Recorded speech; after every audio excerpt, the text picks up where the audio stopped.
Hi guys! December 24 nga pala ngayon at mamaya ay Christmas Eve na. So ayan, kakagaling namin sa mall para kumpletuhin ang mga regalo para sa mga minamahal namin. Papunta nga pala kami dyan para pick upin ng cake na in-order namin. Nag-order nga lang pala kami ng maliit na Christmas cake at ito na nga ipipick upin na ni Papa ang aming cake.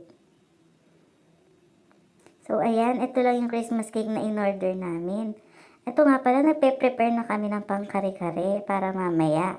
Ito lang ang gamit namin, haras peanut butter.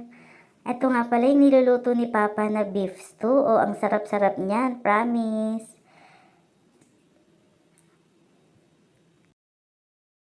Ready na nga din pala ang gifts namin sa ilalim ng Christmas tree. At ito naman yung mga handa namin.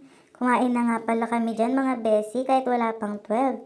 Ito naman guys, lumabas kami para manood ng fireworks dahil may pa-fireworks si Mayor. O diba, sosyal. Tuwang-tuwa nga pala yung mga bata dyan at parang ayaw na nilang tumigil ang fireworks. Nalungkot nga sila nung natapos na yung fireworks dyan. So, ito na nga, pagkakataon na nila para buksan ang mga gifts nila. Tuwan-tuwa nga sila dyan, guys. Hindi nila alam kung anong uunahin nilang gifts na bubuksan.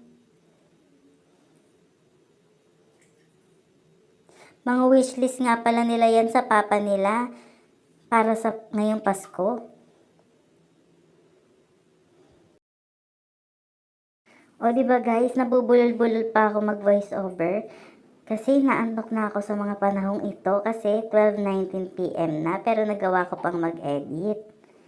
Oo nga pala guys, Merry Christmas! Naway maging masaya tayo at magmahalan lang. Peace sa lahat! Merry Christmas again! Love, love, love!